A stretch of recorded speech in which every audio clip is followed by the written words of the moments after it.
sobre teoria da pena. A pena é uma espécie do gênero sanção penal. A sanção penal pode ser pena ou medida de segurança. A medida de segurança é aplicada sobre indivíduos inimputáveis. A medida de segurança propriamente dita é aquela que é aplicada sobre pessoas que não dominam as suas funções mentais adequadamente, razão pela qual são incapazes de compreender o caráter ilícito de suas condutas e de comportar-se de acordo com esse entendimento.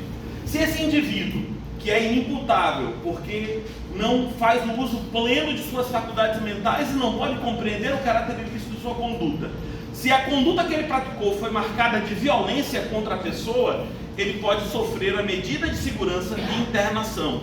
Se não há violência, então a medida de segurança será ambulatorial. O inimputável também pode sê-lo porque é menor de 18 anos. A medida de segurança que é aplicada sobre menores de 18 anos recebe o nome de medida socioeducativa e segue a mesma regra. Se a conduta foi marcada por violência, a medida de segurança pode ser de internação. Se não, será uma medida de segurança ambulatorial. A palavra ambulatorial vem de ambular, que significa andar, de onde vem a palavra ambulante, vendedor ambulante, que vende andando pela rua. Como a palavra ambulatório, que é o lugar para onde a gente vai sem que ninguém nos leve. A gente vai andando até lá para ser atendido. Ambular é andar. Significa que na internação o indivíduo fica confinado, cumprindo a sua medida de segurança, que tem um caráter terapêutico ou socioeducativo.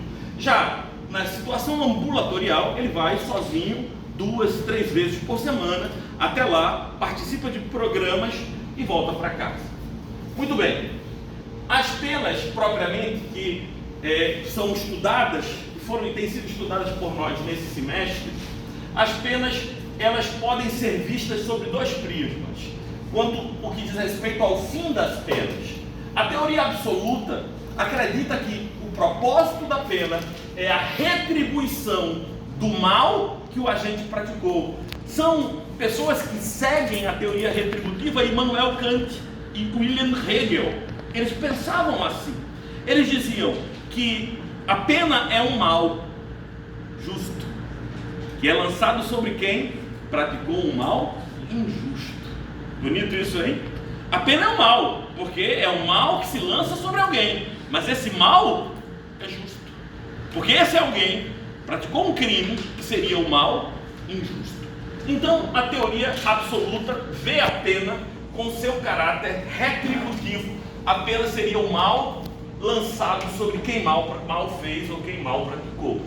Em seguida, mais contemporaneamente, a teoria relativa, que vê a pena como uma prevenção de novos crimes. O objetivo da pena seria prevenir que novos crimes acontecessem. Prevenção geral, toda a sociedade, ao saber que aquele indivíduo foi punido, fica prevenido de não praticar condutas semelhantes à dele.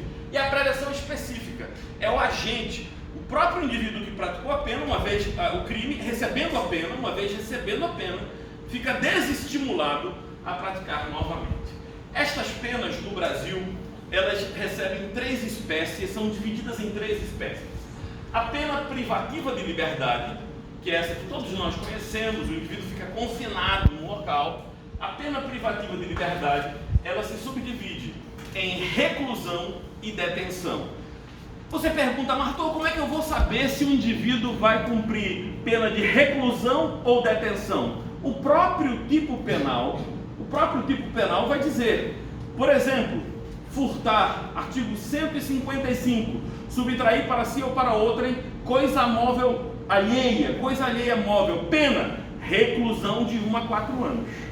Agora, quando a gente fala sobre a difamação, a calúnia, a previsão lá é de detenção, não é de reclusão. Então é o próprio tipo penal que define se a pena privativa de liberdade será de reclusão ou de detenção. Quanto mais grave o crime, maior a chance de haver reclusão na forma da pena privativa de liberdade. Quanto menos grave é o crime, a possibilidade de receber a detenção como forma de punição.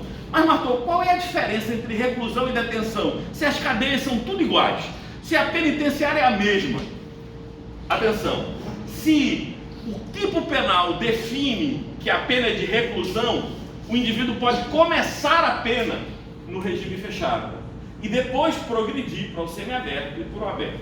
Se a pena é de detenção, então ele já começa no semiaberto.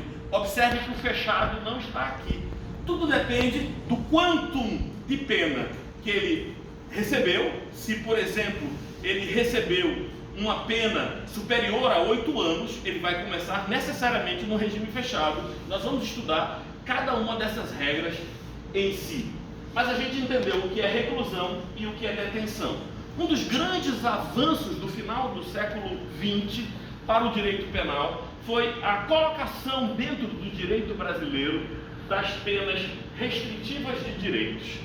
Porque a pena privativa de liberdade, ela é muito criticada e questionada em sua efetividade. Será que ela muda as pessoas, conserta as pessoas são transformadas dentro do sistema penitenciário? Não seria melhor que ela ficasse solta e, estando solta, pudesse refletir sobre sua conduta? Daí, ali pela década de 80, nós incluímos numa reforma da parte geral do Código Penal a pena restritiva de direito. E são 5 tipos as penas restritivas de direito. Prestação pecuniária, que é pagar um valor de caráter indenizatório à vítima.